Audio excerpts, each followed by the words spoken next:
Welcome to the Women Living Well After 50 podcast.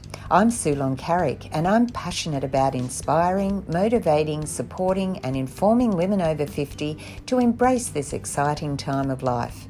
Health and wellness in mind, body and spirit are the foundations for living well, but there is so much more to a life well lived. Each week, through conversations with my guests, I'll be presenting topics that will help us all to live well and enjoy life. So join me as we discover new ways to become women living well after 50. Are you ready to start living? What are you waiting for? Let's get started. Welcome to the Women Living Well After 50 podcast. I'm Sulon Carrick and it's lovely to have you join me. This is part one of a two-part episode with my guest, Melissa McGowan from Meno Collective. We're talking about menopause, leadership, energy management, and transformation. Women say the devastating impacts of menopause on their career rate just behind having children. And I can relate to that. It's difficult to have a career when your body is going through all these changes and our hormones are all over the place. We're having hot flashes. We've got lots of symptoms to do with menopause, and it's really difficult to have our career at the same time, isn't it? We feel that pressure on us to perform all the time while our body is just not performing and helping us out. Melissa McGowan from Meno Collective is my guest today on the podcast, and she's making menopause a superpower to help women and businesses thrive. She's a mum of four, a veteran C-suite executive, leadership coach, menopause educator, and advocate.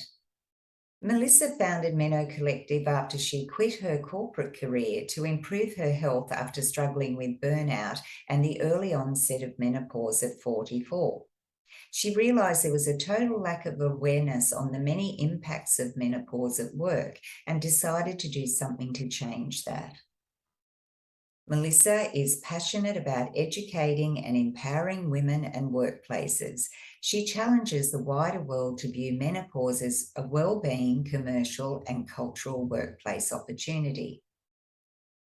Melissa has a graduate certificate in Business and Human Resources and a Bachelor of Science in Physical Education, complemented by her personal and work experience within health and fitness. Today, we're going to be talking about menopause, leadership, energy management, and transformation. So let's go and join the conversation. Welcome, Melissa. It's lovely to have you join me today for another Women Living Well After 50 podcast. Hi, Sue. Thanks for having me. And it's lovely to talk to another Aussie, I must say. You live in a beautiful part of the world too, down on the Mornington Peninsula. So what I'm excited about today is I have had a couple of guests on where we've talked about menopause, and what I love is that, you know, the topic is really becoming, everyone's becoming more aware and we're talking about it more. But I love the angle that you're coming from, because when I read about you and what you do, I thought, you know what, I don't think there's anyone else that's really thought of this idea, and it makes so much sense. So that sounds a bit intriguing, doesn't it? But what I want to do first is I just want you to share your story and how you came to start Meno Collective. Yeah, I mean, needless to say that this is one of those, what I call Meno possibilities. I never would have imagined that I would be here, you know, running a business on menopause or talking about it on LinkedIn to my professional network. Like, you know, this is the things that can come out of this stage of life, isn't it, for women, both challenging and really positive. But just to go back on my story, so I spent 20 odd years in the corporate environment in senior human resources roles as an exec. I worked in companies globally and went overseas for work. I always managed big teams. You know, I was actually the only female often at the executive table. But for many years I was, I guess you could say, going great guns. I was getting promoted, things were going really well, and then they weren't. And it took a long time to figure out why they weren't and what was going on. So it was around age 44 for me when I finally got clarity. I had a young family at the time, 4 kids. And at that stage, to be honest, a couple of our kids, because we have twins, they were sort of under 5 years old. And I'd been unknowingly dealing with the symptoms of perimenopause, at the same time as being the breadwinner in our family, in a big job, big meetings, travel, demanding clients, always a full schedule and diary. And as you'll understand, just many women will then suddenly dealing with all of that in a full life in midlife, as well as the onset of memory loss, lack of confidence, sleep disturbance, hot flushes, anxiety for the first time ever, and just this feeling that it was all really too much. But in spirit of my kind of achiever, and which is the case for many women, in business, and I'm an eldest child, and all of that, I just kind of thought I can keep going.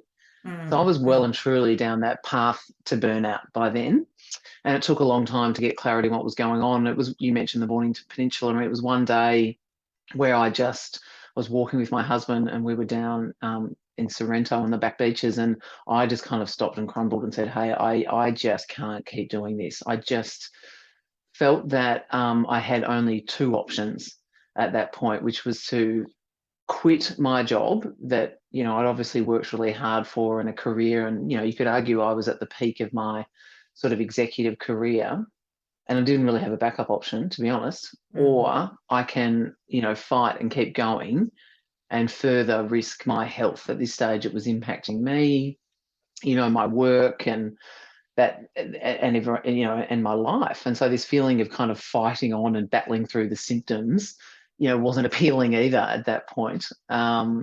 So, it was a binary decision. And we know that binary options are often not good.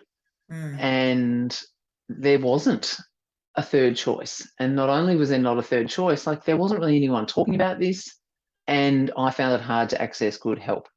I saw 8 different doctors. None of them really had answers and solutions over the years. Iron, thyroid, stress, this, that, the other. I saw a range of complementary, therapists as well, because I was always really interested in that.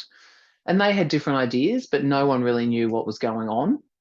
And then if I go back, my corporate career was in business and human resources, but my undergraduate back in the day was physical education and applied science. So I knew a bit about the body and physiology, and I knew how important exercise was to make you feel, good when you're struggling with stress and tiredness. And I'd been coaching and developing people for 20 years. I knew how to help other people grow, but I really struggled to figure out this, I guess this muddle of menopause and work and life. So that really led me to a whole path of exploration and research, and ultimately empowering myself to figure out how to, work my way through this and get out of that survival mode. And that takes me to, I guess, where I am today, is that the work I'm doing is in part so that women don't have those two binary options, so that we can change the landscape, and hopefully women can do it a little differently now.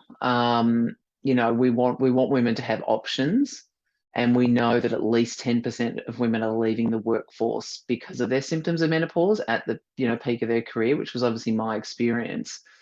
So Meno Collective, the business that I founded, has 2 focuses. One, and my first go-to is always to talk about the women first themselves.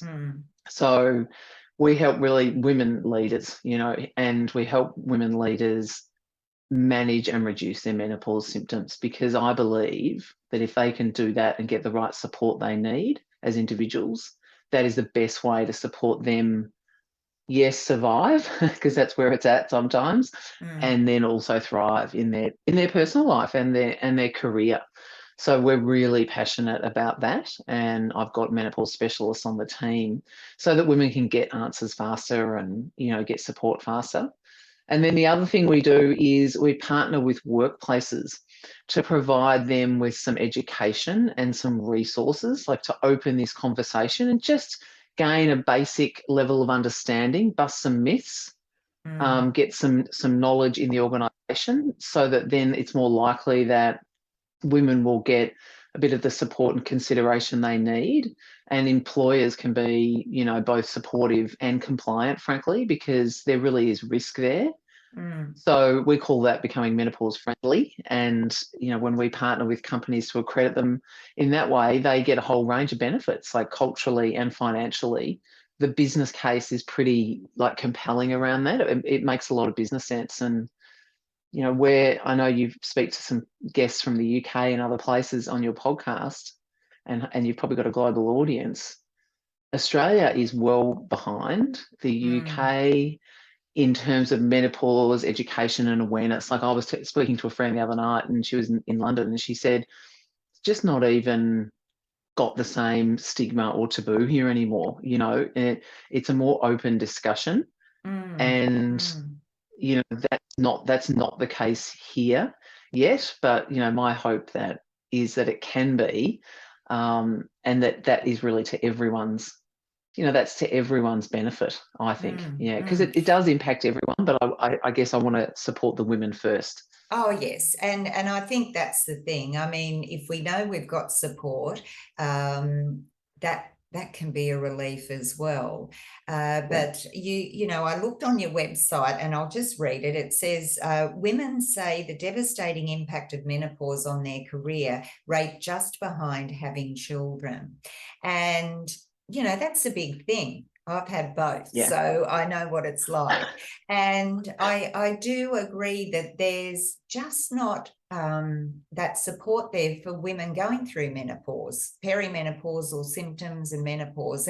And we lose good people because they might make a career change because they're not being supported where they are. And that's what I said about the angle you're taking, the fact that you are approaching businesses to be more aware and to be supportive of women who are valuable to the business, to help them, because there's nothing worse than sitting there and people just don't get it. And unless you've probably been through it, you don't really understand. But I mean, there's support now for women and men when they have children. You know, they can take time off. They can, you know, both of them can have the time off and have that support.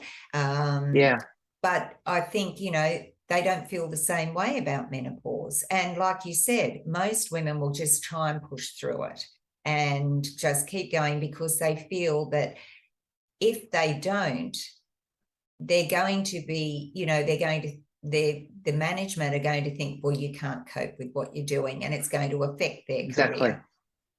So and therein lies that paradox, doesn't it, Sue, between wanting to have more conversation and needing to, but also the genuine and understandable fear in many organisational contexts about the ramifications of that conversation, or having gendered, you know, policies around this even. So, you know, I was running a session yesterday with a group of women in technology leaders, and you know, someone said, we're finding that the men at our workplace are much more comfortable talking about this than the women.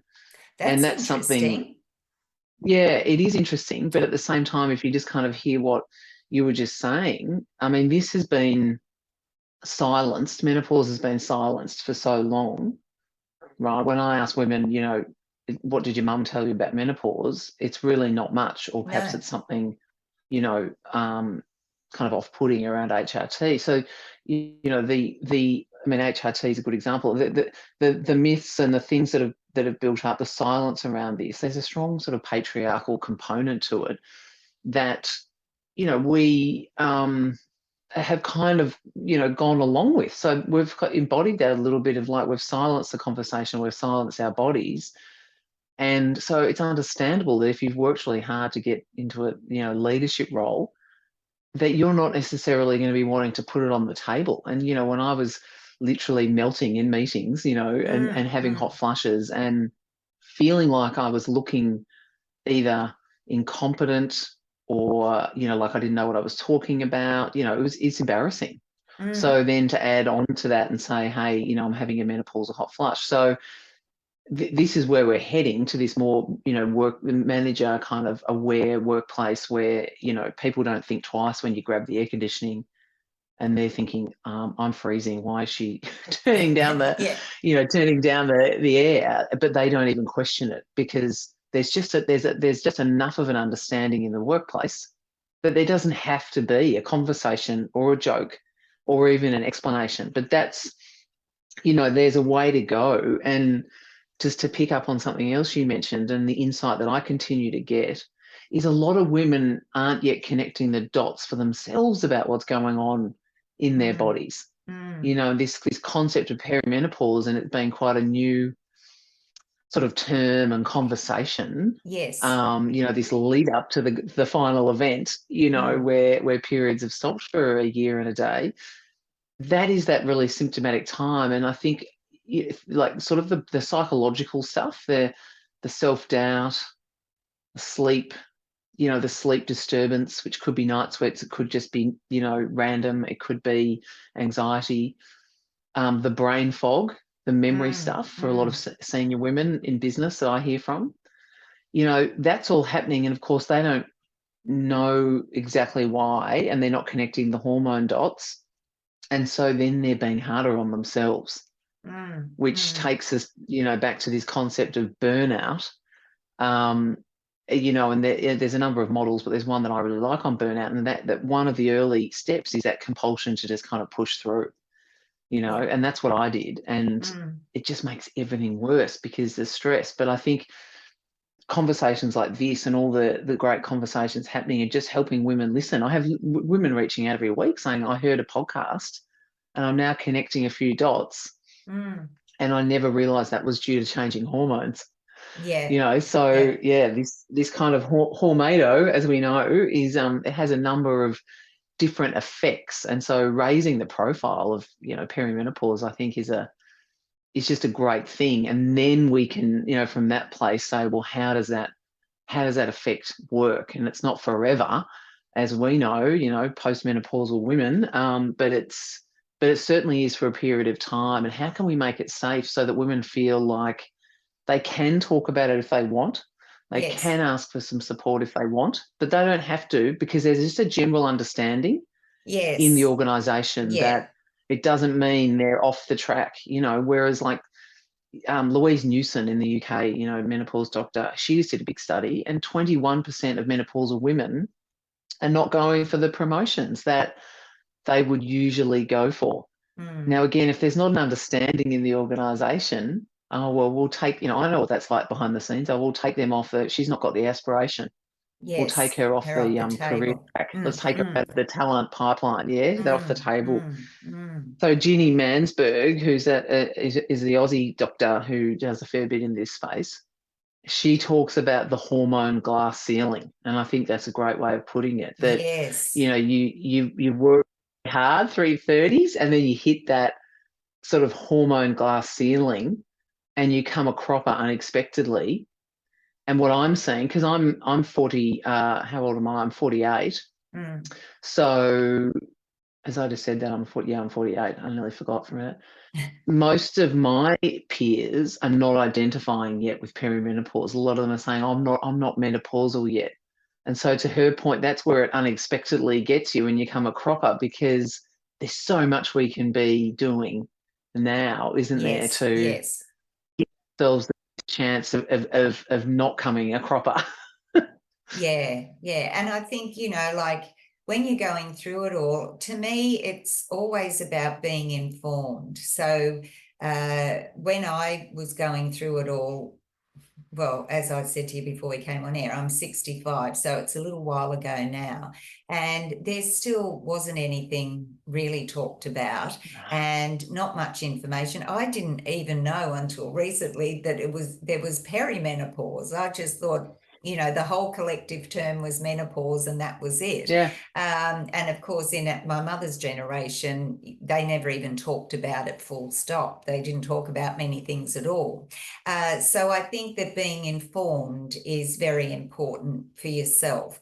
But what I love too is that you're reaching out to make others informed, because if we all, as you say, if the workplace is informed, then you don't have to put the spotlight on yourself and make a No. huge deal about it, because you feel self-conscious, you feel you lose your confidence. And as you say, the jokes go around and things like that. Whereas if there's a general understanding of what it is, you don't Yeah. have to put the spotlight on you. People will get it.